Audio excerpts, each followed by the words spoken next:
I heq vota PD-s. Ata e kanë në favor. Kjo është e vërteta e kësaj gjendje.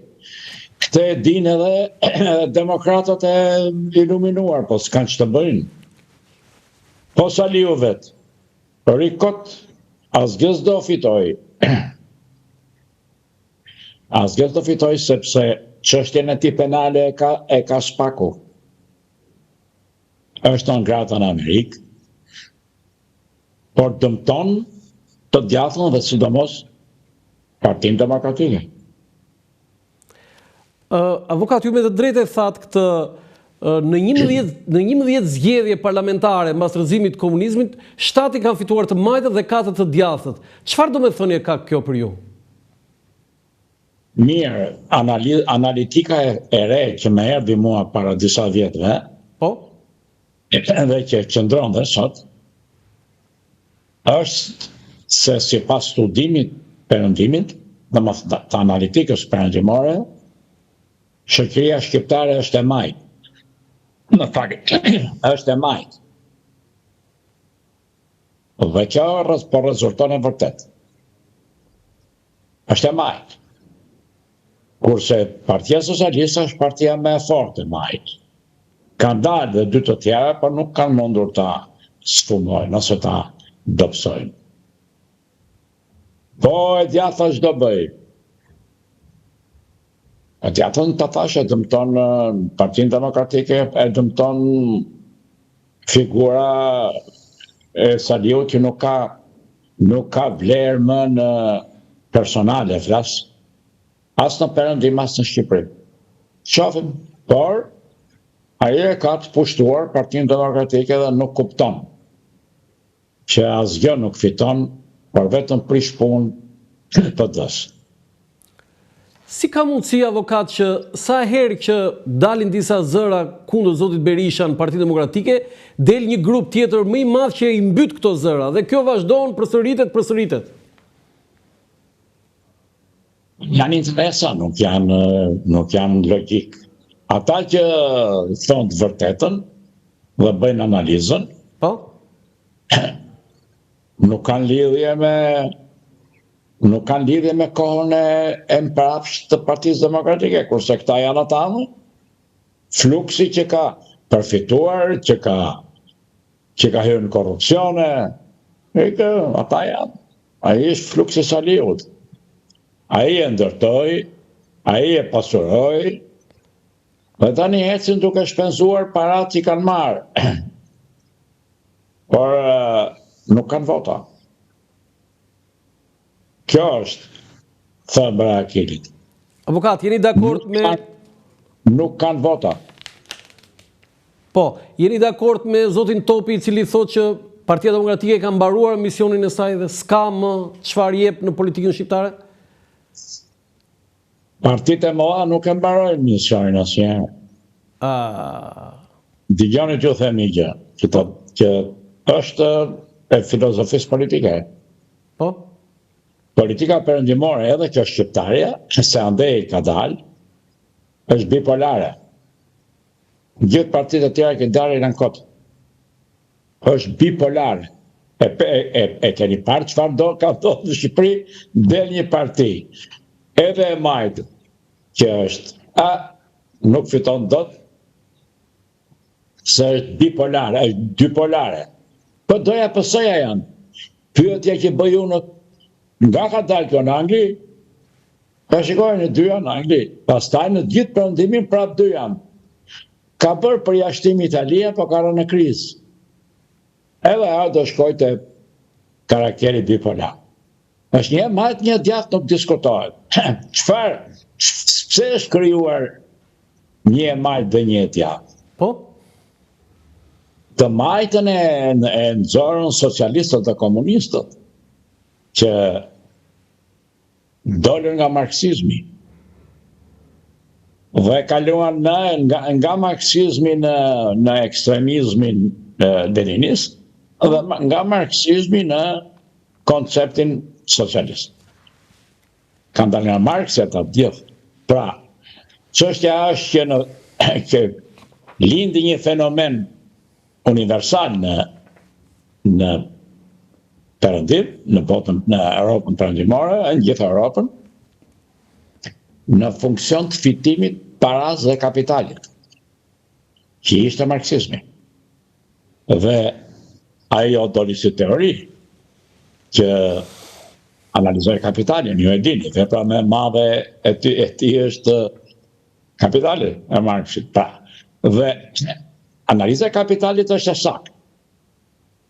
Por këta e shfrytzuan dhe krijuan nocionin e shfrytëzimit.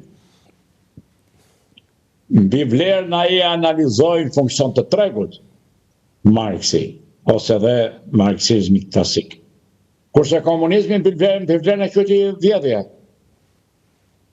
Dhe me anë të kësaj kërkoi të krijonte një barazi të re për të mos u zgjatur. Dhe nuk e realizoi dot, dështoi. Dhe sot janë prapë socialdemokratët edhe të djatët. Okej, avokat, dakord me këtë, po 4 mandate në opozit, çfarë sillin për Partinë Demokratike, se kjo është një dërmim i madh? Po kjo t'ja bëhet pse? Se është dërmuar. Unë ja u thash. Saliu, mos të sigurisht, ka ndodhur kjo në historinë politike. Po ata kanë qenë lider perëndimor, nuk kanë ardhur nga Anadolli. Nuk kishin ardhur nga Anadolli, ata e kuptonin dhe të rikeshin. Shpëtonin partinë. Ky tani është në një situatë të tillë se është në proces penal. Është në ngrata në Amerikë. Dhe gjithë shpresa tia i konvergon në një pikë. Cila është pika? Tjetë kryetari partisë dytë në Shqipëri, Partisë Demokratike. Po e realizon dot shpëtimin? Ajo është çështje gjyqi. Ai do shkojë në gjyq. Si e parashikoni ju? Nuk di, unë si kam parë provat, nuk di të flas pa prova. Të shikojmë, por ama kemi këtë analitik. Po? Në qoftë se merr pafajësinë, natyrisht që krijon një vlerë të fortë majtas. Në qoftë se fajsohet dhe dënohet, ikën nga politika. Kjo është plus minusi. Të shohim si do dali. Po në kambin tjetër, 4 mandate, avokat, ky super pushtet dhe me 83 mandate, çfarë do me thënie ka për ju? Si e parashikoni ju që do ta menaxhojë Edi Rama Partinë Socialiste në 4 vitet e ardhshme? Ashtu se kurse e ka menaxhuar në 12 vjet. Ata kanë ata. Kryetari i Partisë Socialiste, edhe në qoftë se ka qenë i djathtë si Rama, se Rama e ka filluar karrierën nga arti, dhe ishte i djathtë, po fute në gravitacionin e socialistëve, po? Atje je brenda natyrës tyre, nuk del dot. Edhe Rama i është nënshtruar, ka karizmën e tij në politikë, po tani ka krijuar fluksin e tij. Se nuk është gjë e thjeshtë. Tani ka marrë fluksin e tij në elitën zgjedhore të Partisë Socialiste. Nuk pyet, ka kongresin, ka edhe këtë plenumin që i thoshin komunistët. Të lutem, i ka të dyja. Atëherë çfarë? Nuk i ka marrë me dhunë, i ka marrë me aftësi, të jemi realist. Por e ka pyetja që bëhet është kjo, e ka iluminuar më tej Partinë Socialiste apo e ka lënë në vend siç ka qenë? Për mendimin tim, e ka lënë në vend siç ka qenë. Por ajo duke mbetur në vend siç ka qenë, është prapë fituese. Pse? Është ajo që u thash pak më parë. Nuk ka të djathtë. Dhe janë të themije. Po? Ishte nonsens, alogjik, që një komunist ekstremist të drejtonte të djathtën liberale në Shqipëri. Kjo i ndodhi Shqipërisë. Saliu. Dhe shiko si e vuan, gjithë krizën e djathtës e krijon ai. Le të thonë ata që patos fitojmë, patos bëjmë, janë o të trembur o të blerë. O të trembur o të blerë. Po. Po ka dhe frikën atje, shumica është me frikë atje. Jo me frikë ligjore. Po me heqë privilegjin pra. Ata nuk vindon pushtet. Edhe Saliu e di që nuk vjen pushtet, po ai e shprehu në një vend. Nuk më duhet mua fare partia, tha, kam interesin tim. Cili është interesi ti? Ajo që ju thashëm, që analizovëm pak më parë. Ka ato 2 pikat ardenta, 2 pikat e nxehta, që kërkon të eliminoj duke qenë kryetari i opozitës. Po kur Mirë, po, pikat e nxehta të ti janë në SPAK. E dini ju, zoti gazetar, se kush e drejton SPAK-un? Nuk e drejton shqiptarët. Amerikanë. I shikojnë atje. Atje i keni ekspertët, i shikojnë. Edhe pagesën ata e bëjnë. është shtrenjtë, ka rogatarë ata. Edhe prokurorët edhe gjyqtarët. Shumë e vërtetë. Ata na i kanë marrë për sipër të na ndërtojnë pushtetin gjyqësor dhe kanë bërë pak. Ti e ke parë, janë gjithë ata në akuzë me kryeministra, me ministra, me kryetar bashkish, me deputet. Pra, ka filluar pastrimi i korrupsionit. Po më lejon t'ju them një gjë që korrupsioni mund të shkatronte Shqipërinë. Këtë pa perëndimi. Edhe politika amerikane që ndërhyri me forcë. Se nuk u interesonte të shpërbëj Shqipëria në një kohë që ishin 2 shtete shqiptare. Se ne mund të shpërbëheshim? Dhe shtetin e 2 shqiptarë, domethënë Kosovën, ata e nxorën. Po patjetër. Atëherë pyetja bëhet, pse janë kaq të interesuar për këtë pikë ose këtë rrafsh historik, geografik? Sepse konflikti me Rusin, në konflikti me Rusin, Po? Amerika ka domosdoshmëri botën shqiptare në Ballkanin Perëndimor. Sa e mori të gjithën, shikoni me vëmendje, kur e mori të gjithë botën shqiptare në Ballkanin Perëndimor, të 2 shtetet, dhe për kërkon të merrte edhe Çamërin, se ka marrë dhe gjysmën e Maqedonisë Veriut. Po? Pra, kur ata e panë që ky po e merrte botën shqiptare në Ballkanin Perëndimor, u troq. E keni parë që u troq politika ruse? Është në më në tërheqje. Pa, kundër nesh. 4 shtete me shqiptar, domethënë. Urdhë? 4 shtete me shqiptar. Nuk dëgjova. Shqiptarët në 4 shtete, domethënë jeni duke thënë. Po, në shqiptarët janë në 4 shtete. E din ata ato çfarë? Po a do t'i marrin të 4? 2 i kanë. 2 i kanë. Gjithë pikpyetja është, ja t'ju them. E mbani mend që shkoi Rama foli për Çamërin? Po? Para një viti e gjys? Po, me diasporë.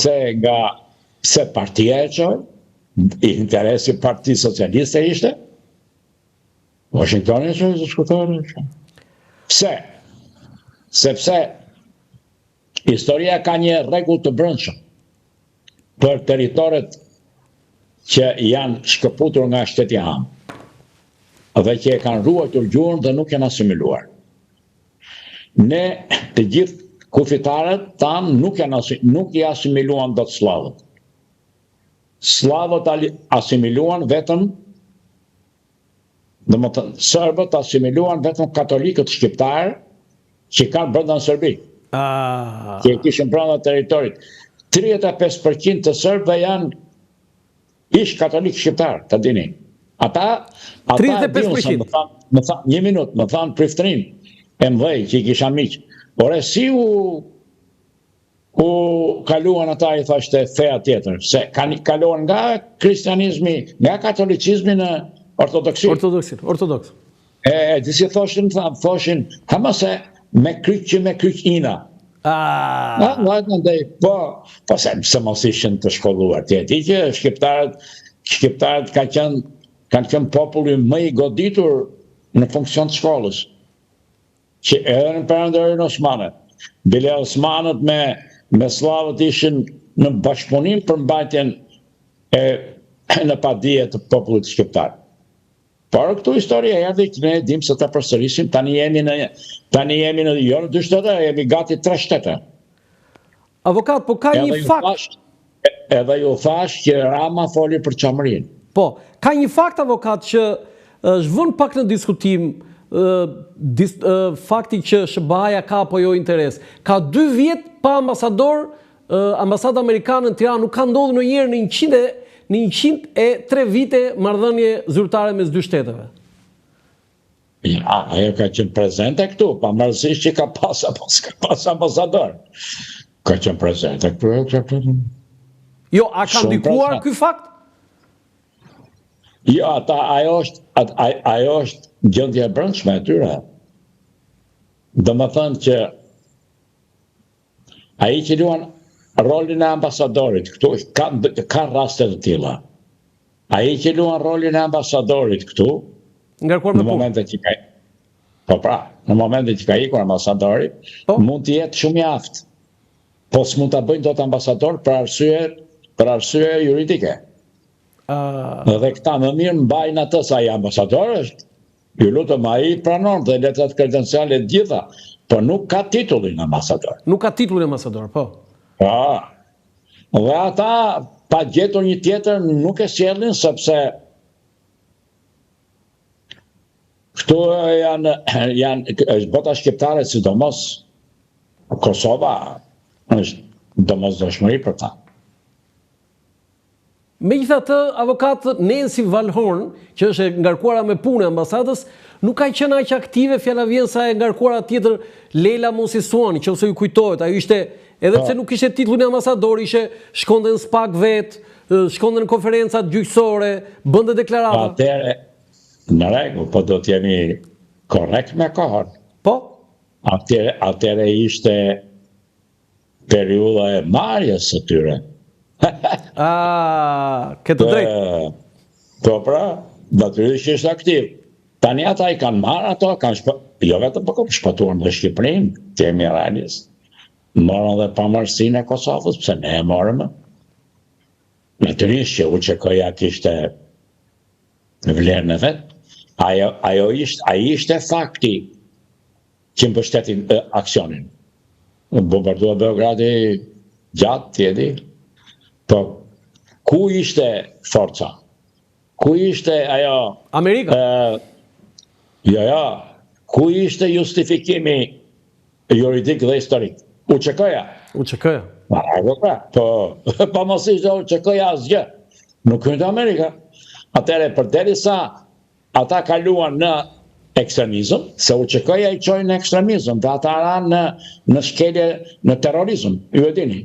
Po. Edhe Amerika s'mund të lejonte terrorizëm në një shtet, në një shoqëri që e kishte të vetën. E kishte simpatizantin e vet. Dhe kur goditi Clinton, ju e dini, goditi terrorizmin, ju e dini. U vranë gjithë ata. Mbas asaj vrasjes së madhe në Raçak, ku që ajo? Masakra. S'u kujton mirë. Atëre foti bombardimin e. Dhe është me bukur që vetëm me bombardim me mori. Nuk çoi trupa. E para luftë, e para betejë pa trupa toksor. Pa trupa.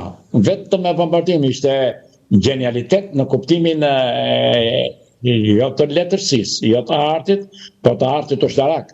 Domethënë, e kishin studiuar mirë Wesley Clark psikologjinë, e kishin studiuar mirë psikologjinë serbe në funksion të asaj force. Dëgjoni t'ju themi gjë. Po, patjetër. Psikologjia e një shteti ose të një qeverie është normale në momentet kur është qetësi. Në momentet kur vjen historia e luftës, ndryshon psikika. Por po ndryshoj psikika i ka në krizë. Ashtu ranë ata. Një shoqërie nuk i ndron psikika nga paqja në luftë, vetëm anglosaksonëve. Pse? Kanë fituar eksperiencë qindra vjeçare me koloninë, me këto ju e dini, për konstasiatë. Po. Avokat, kam një pyetje të tillë kur që me ngacmuat me të UÇK-s, kur dëgjuat që u hoqën ato banerat edhe flamujt të UÇK-s nga stadiumi gjatë ndeshjet me Serbinë, ç'a ndjet? Patët një reagim në vetvete? Ja, ishte politik. Ishte politik? Ishte politik se UÇK-ja ishte, shiko, në konceptin perëndimor, një ndeshje futbolli është strukturë pakësore. Nuk është strukturë lufta. Edhe ata i dëgjuan, ta do t'i kemë thënë. Ekspertiza amerikane ka thënë hiqini UÇK-n, se ne jemi kundër UÇK-s, pa ajo është manifestim pakësor, popullor, edhe ata i hoqën. Më kuptohet? Si që lufta t'ja që.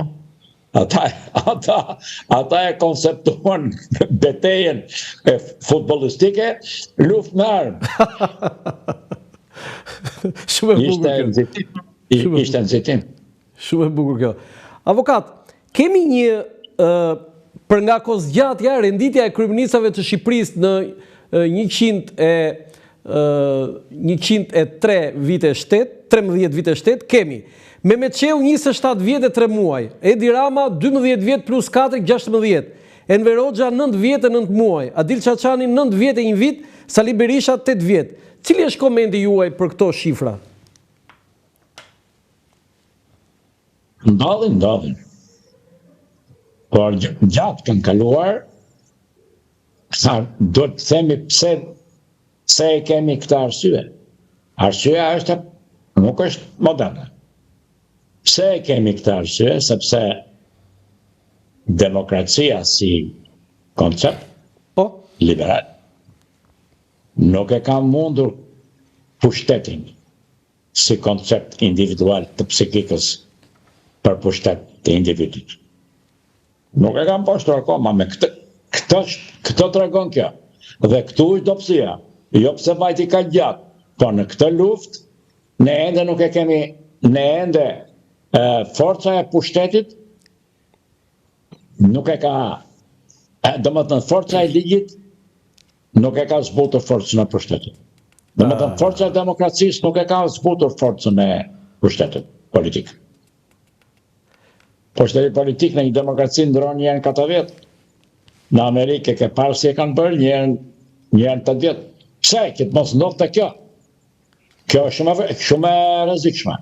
Jo në kuptimin e rrezikut të një epidemie, po në kuptim të zhvillimit kombëtar. Nuk e lejon